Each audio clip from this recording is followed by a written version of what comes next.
محمد وعلى أهل بيته الطيبين الطاهرين اللهم صل على محمد وآل محمد. Assalamu alaikum wa rahmatullahi wa barakatuh. This evening we are reciting from Surah Yusuf, verses number 38 to 43. Surah Yusuf, verses 38 to 43. Page number 241.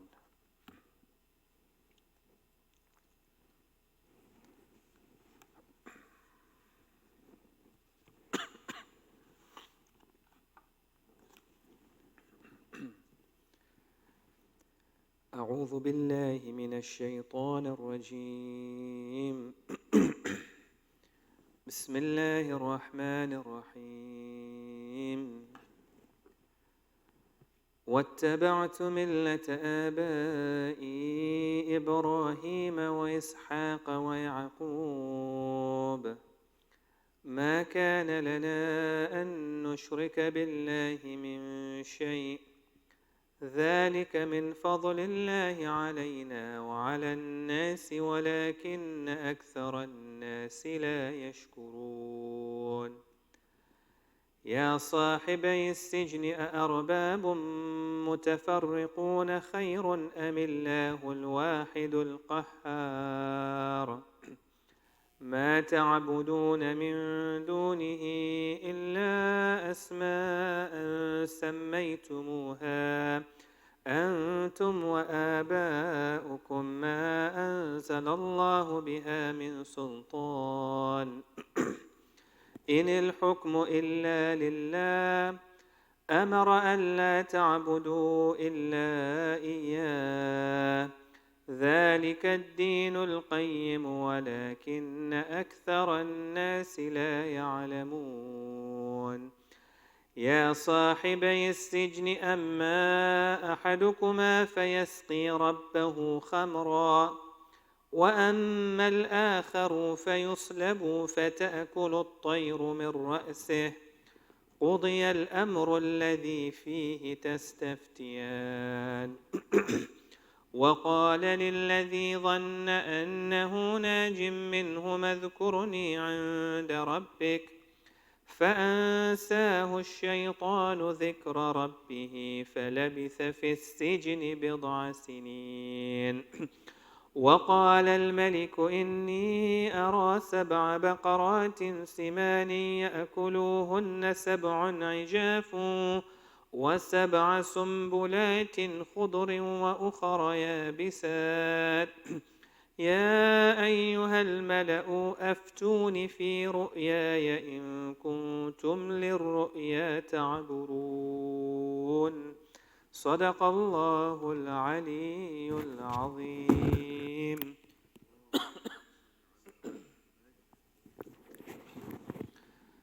So we are at that point in the prison where Prophet Yusuf is introducing Tawheed to some of the people who have joined him in the prison. And when he introduces himself as a person who is a monotheist, one of the first questions that comes up in any person's mind is that there are many faiths that proclaim to monotheism. And I remember in 1 month of Ramadan, we even talked about, because Egypt was a great civilization, and therefore undoubtedly prophets of God would have come to them as well, would have come amongst them as well. And we spoke about a prophet of God who may have come 1,000 or even 2,000 years even before Prophet Yusuf was there. So the idea of monotheism was not a new idea to the people of Egypt. And people around them as well may have been practicing monotheism as well. So the first question that comes to mind is, you are a monotheist, but which type of a monotheist? Meaning, where do you take your roots back to? Even today, for example, if you tell a person, I am a monotheist, they will ask you, Muslim, Christian, or Jewish, for example. So this is the first time now he introduces where he comes from. What is his religion, right? And he says, وَاتَّبَعْتُ, I have followed, مِلَّةَ. Millah means way, religion, way of life. مِلَّةَ آبَائِ, the way of my grandfathers or my forefathers. إِبْرَاهِيمَ وإسحاق ويعقوب. Now, when a person introduces themselves as a monotheist, one of the questions that you have in mind is that, are you a pure monotheist? Or are you, for example, a monotheist who allows for a little bit of idolatry, who allows for a little bit of polytheism? For example, today as well, if you ask Christians, are you monotheists? And their answer is, yes, we are monotheists. We believe in one God. But at the same time, we also believe in the Trinity as well. So he clarifies himself and he says, مَا كَانَ لَنَا أَن نُشْرِكَ بِاللَّهِ مِنْ شَيْءٍ. It is not befitting for us to associate min shay, anything, even the slightest of shirk, to Allah subhanahu wa ta'ala. Now, one of the things we've said about the Qur'an is, if we want to understand segments or verses of the Qur'an, we have to be able to come up with the right questions. Right? When you read a previous segment, ask yourself, what's the question that comes to mind?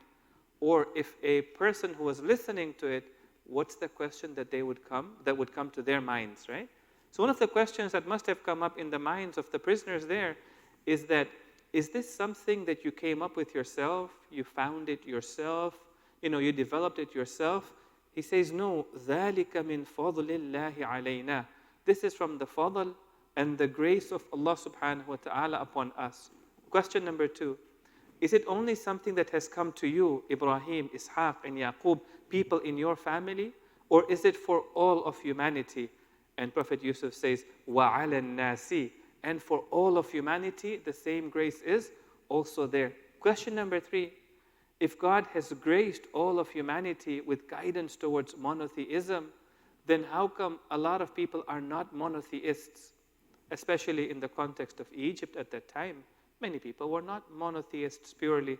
He answers, وَلَكِنَّ أَكْثَرَ النَّاسِ لَا يَشْكُرُونَ. However, unfortunately, most people are not grateful. Meaning what? We have given them aql. They don't use their aql. They are not grateful for this blessing. We have given them a nature, a fitrah, that draws them towards monotheism. They don't listen to their fitrah. They are not grateful for these blessings. And we have sent prophets to them. And they don't listen to these prophets, and they are not grateful for the blessing of prophethood. Then he says, Ya sahibay as-sijn. So he's continuing his argument. أَأَرْبَابٌ مُتَفَرِّقُونَ خَيْرٌ أَمِ اللَّهُ الْوَاحِدُ الْقَهَّارُ. Are multiple lords better, or the single all-dominant God? A couple of things over here. Firstly, sometimes in the Arabic language, there are certain words or verbs which are not verbalized, but they are understood. One example of this is أَمَّن يُجِيبُ. If you read that particular verse, a whole statement is not verbalized, but assumed to be there. Are multiple gods better? Or the one who answers the call, أَمَّن يُجِيبُ الْمُضْطَرَّ, the one who is distressed when he calls out to him. Okay? The same thing over here. He's not saying, is it better for the world to have multiple gods, or is it better for the world to have one God? He's saying, is it better to worship multiple gods, or better to worship the one God? Okay? Now follow the argument over here. When he talks about these small deities and idols, he gives them an attribute. When he talks about God, he also gives God a couple of attributes. What are the attributes that he gives to these deities? He says, مُتَفَرِّقُونَ, they are separate. Meaning what? Meaning they are different from each other. Meaning that one has something that the other doesn't have, and the other has something that this one doesn't have, correct? You worship this one for something. For example, they used to worship a god because he was the god of farming. He's the god of, for example, children. He's the god of rain. He's the god of this, the god of that. You worship this God because he has something that that one doesn't have. And you worship that God because he has something that this one doesn't have. Meaning what? Meaning both of them have something, there's something that both of them do not have. They are limited. Their power is limited. They are restricted. On one hand, Amillahu, or Allah, who is what? Al-Wahid, the singular. When you say singular, a question comes up over here. Do you mean one after which is two? or one which does not accept two. Right? Sometimes we think wahid means wahid, one. If you had a second one, then there would be ithnain, a third one, then there would be three, for example. Or sometimes when you say wahid, you mean ahad, meaning doesn't accept a second. Right? Prophet Yusuf clarifies there. He says, I mean one who doesn't accept a second. Al-wahid al-qahar. Qahar means all dominant. Meaning any second that was there, he would be dominant over it. He's dominant over everything, right? There is nobody that would be not under his domination, right? So he's saying, is it better to worship the one who is all dominant and has power over all things? Or those who are limited and have certain things in your mind and they don't have other things in your mind? Okay. The argument continues. Now they would come back and say, we too are monotheists. But we believe that God has delegated the management of this universe to small deities. That's what the Arabs believed as well. That's what, for example, certain Hindus believe as well. And we're worshiping them because God has put our rizq, God has put our needs at their hands. Now he's answering that as well. And he says to them that, ما تعبدون من دونه إلا أسماء سميتموها أنتم وآباؤكم ما أنزل الله بها من سلطان. He says, look, when it comes to acts of worship, and we have this principle within our Sharia as well, when it comes to human relationships, buying, selling, any type of new structures that you come up with, our assumption over there is that everything is halal until proven and demonstrated to be haram. Okay. But when it comes to acts of worship, nothing is permissible until demonstrated that this is an acceptable act of worship. Right? You can't just come up with your own act of worship and say, you know what, I think this would be good to add to the Sharia. No, unless you've got something in the Qur'an or the Hadith alaykum assalam to support that, you cannot add to it. It's a very important distinction to make. Now he's saying, look, you're talking about acts of worship over here. You've got to have proof for it. Proofs are of two types. They are either rational proofs or revealed arguments, right? The argument either comes from inside you or it comes from above you. Tell me which of the two do you have? If you say it's a rational argument, I've already demonstrated to you previously that it's not rational. أَأَرْبَابٌ مُتَفَرِّقُونَ خَيْرٌ. Why would I want to worship multiple gods when there is one God who is all powerful and all dominant and everything is under his control? Or you say you've got a revealed argument that God has asked you to do this, but you don't have that either. So wait a minute, then what about these gods that we worship? We've got names for them, right? Like Ra, and they had other gods that they used to worship. He says, what you worship other than Allah subhanahu wa ta'ala are nothing but names. They are figments of your imagination. Your forefather gave names to them. You've given names to them. سَمَّيْتُمُوهَا أَنْتُمْ وَآبَاؤُكُمْ مَا أَنزَلَ اللَّهُ بِهَا مِنْ سُلْطَانٍ. God hasn't asked you to do that. God hasn't revealed anything about that. And on this issue, إِنِ الْحُكْمُ إِلَّا لِلَّهِ. The right of commanding, the right of legislation, the right of telling only belongs to Allah subhanahu wa ta'ala. And He has commanded, أَمَرَ أَلَّا تَعْبُدُوا إِلَّا إِيَّاهِ. He has commanded that you shall worship none but Him. ذَلِكَ الدِّينُ الْقَيِّمُ. That is the upright religion. وَلَكِنَّ أَكْثَرَ النَّاسِ لَا يَعْلَمُونَ. But unfortunately, most people are not aware. Now he comes to their dream. Because remember, he had promised them that your food is not going to come to you except that I have told you the interpretation of your dream. Meaning, my tabligh work isn't going to be very long. My lecture isn't going to be very long. So now he comes right away to the interpretation of the dream.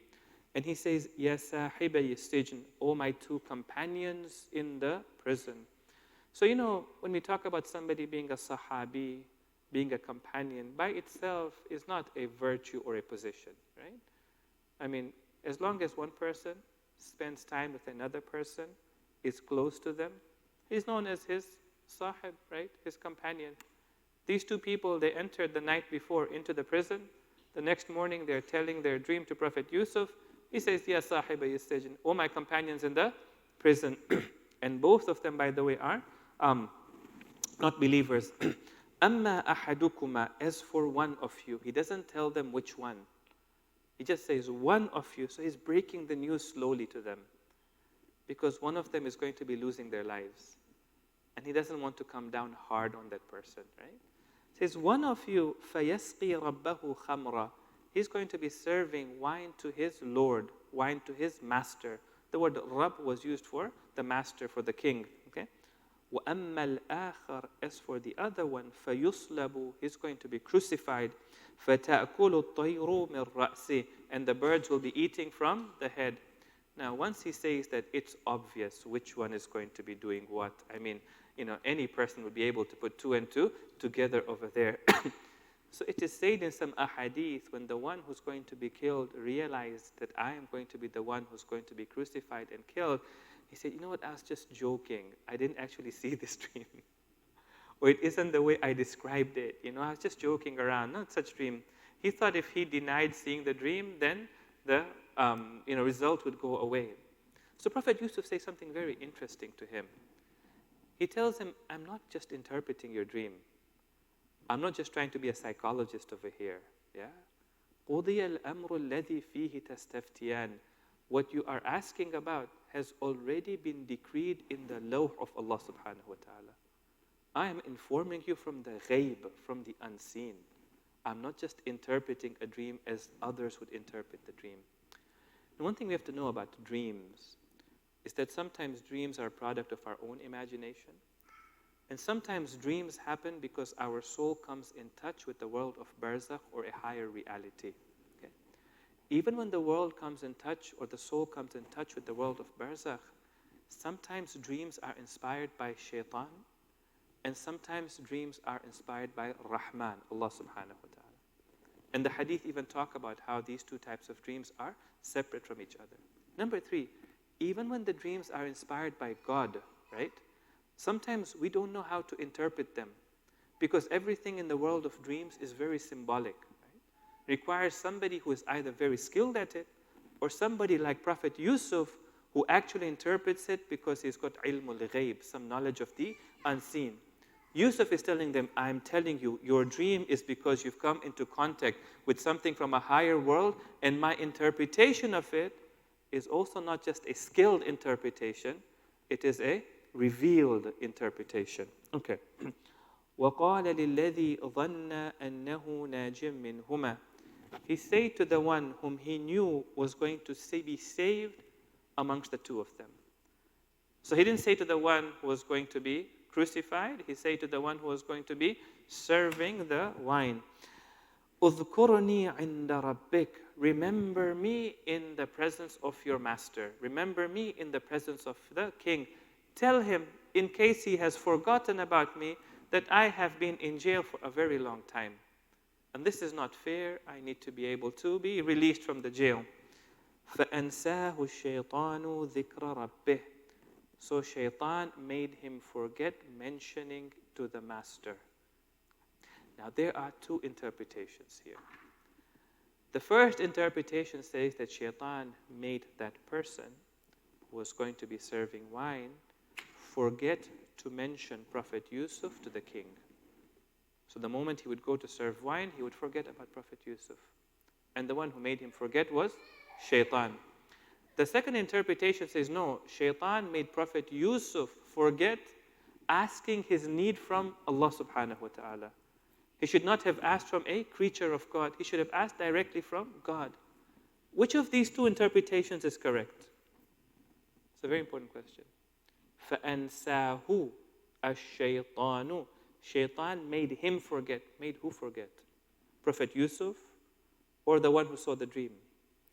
When we look at the grammar here, and we look at the statement over here, the one that makes sense by the grammar of the Qur'an is that shaitan made the dreamer forget to mention it to his king, to his master. The other interpretation that we give is not directly in line with the grammar of the Qur'an, number 1. Number 2, shaitan cannot influence prophets of God. He can influence others, but he has no role of influencing prophets of God. فَأَنْسَاهُ الشَّيْطَانُ ذِكْرَ رَبِّهِ. Shaitan made the dreamer forget to mention it to the king. فَلَبِسَ فِي السِّجْنِ بِضْعَ سِنِينَ. So Prophet Yusuf remained in the prison for a few more years. How many more years? Some of the ahadith say 7 more years he remained in there.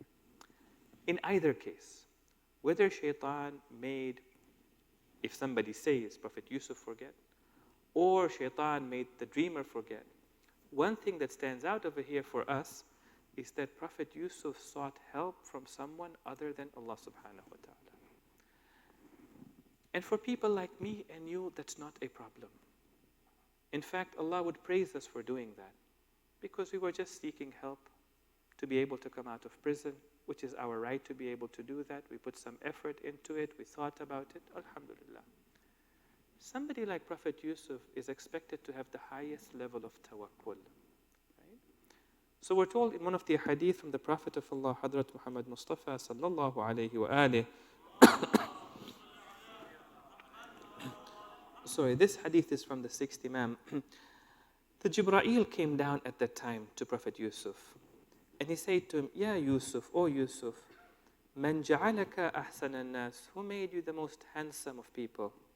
Qala Rabbi, he said, my Lord. Qala faman habbabaka ila abika duna ikhwanik, who made you beloved to your father more than your brothers? Qala Rabbi, he said, my Lord. قال فمن ساق إليك السيارة, who made the caravan come to you when you were at the bottom of the well? You did that yourself? قال ربي, he said, my Lord made that. قال فمن صرف عنك الحجارة, no, I think when he was at the bottom of the well, there was, for example, stones which are about to fall on him. Who protected you from it? قال ربي, my Lord. قال فمن أنقذك من الجب, who saved you from the well? قال ربي, my Lord. قال فمن صرف عنك كيد النسوة, who made the plots of the women to be away from you? قال ربي, he said, my Lord. قال فإن ربك يقول, now this my Lord you've been saying, the same Lord now says, ما دعاك إلى أن تنزل حاجتك بمخلوق دوني, what caused you to stretch your hand and ask from a creature rather than asking from the Creator? And the hadith says that because he made this mistake, if we can call it that, it's not a sin. Tarkul awla.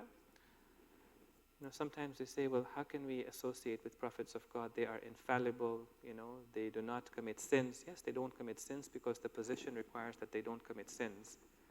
But sometimes when they have a choice between good and better, they choose good over better. And Allah subhanahu wa ta'ala doesn't accept that from him. And they get punished very severely for it.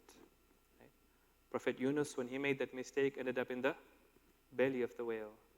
And Prophet Yusuf, when he does that, he gets 7 more years of jail time. Bid'a sinin, a few years in jail. Okay.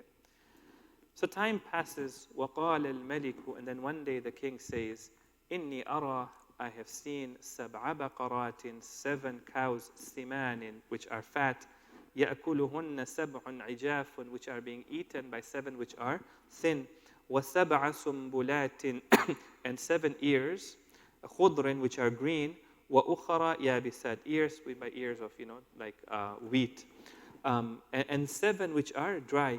يَا أَيُّهَا الْمَلَأ, O my courtiers who are around me, أَفْتُونِي, give me the interpretation, give me the fatwa, give me your opinion on this. فِي رُؤْيَايَ, with respect to my dream. إِن كُنْتُمْ لِلرُّؤْيَا تَعْبُرُونَ, if you truly are able to interpret dreams. And this will be the opportunity for Prophet Yusuf to come in and to establish himself over there. When the time was right, even without Prophet Yusuf lifting a hand, Allah subhanahu wa ta'ala opened the doors for him and brought him back into society. We're going to inshallah look at that tomorrow evening. As we do for previous weeks, I'm going to open the floor to any questions for the next 4 to 5 minutes that you have about today's tafsir, or any point that wasn't clear from today's tafsir.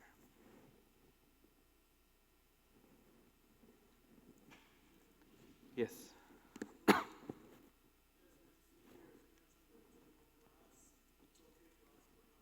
Correct.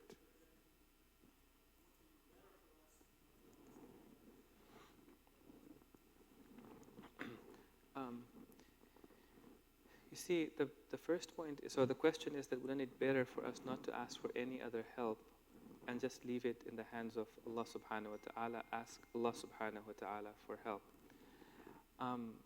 The first thing to keep in mind is that there's no problem with the action itself. Seeking help from somebody, there's nothing wrong with it, right? Allah subhanahu wa ta'ala has told us that nothing is going to come to us except through certain means, through asbab. Aballahu an yajriya al-umur illa bi asbabiha. God has decided that the affairs are not going to be managed, they're not going to happen except through their means. And therefore He expects us also to seek what we want through the means as well, right? And therefore, for example, there was a prophet of God who, when he was sick, he wouldn't take medicine according to one hadith. And Allah subhanahu wa ta'ala said to him, I will cure you, but I have put the cure in the medicine. Unless you get the medicine, you will not get cured, right? So we have been told to go and acquire the means, right, to be able to get what we want. And there's absolutely nothing wrong in doing that. Because otherwise what will happen is we'll just sit there and say, okay, Ya Allah, I made dua to you. I'm not going to go and talk to anybody, find work, for example, go to the doctor, go and talk to a specialist. I'll leave it up to you. No, that's not what Islam teaches us. The issue is more so with the heart. Who do you see as helping you? Do you see that person, the doctor, is the one who's curing you? Or do you see Allah subhanahu wa ta'ala as the one curing you? Right?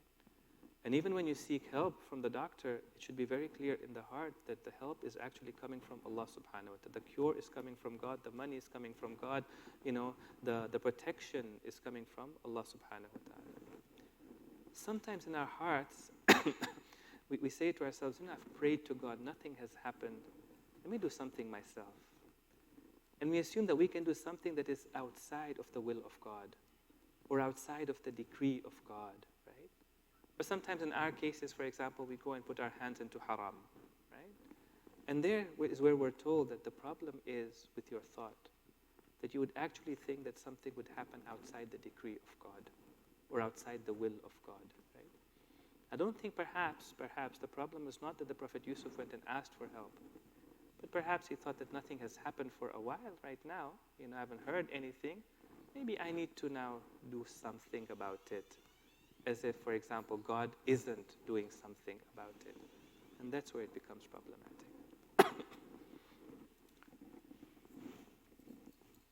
We have a couple more minutes. Any questions from the sister's side?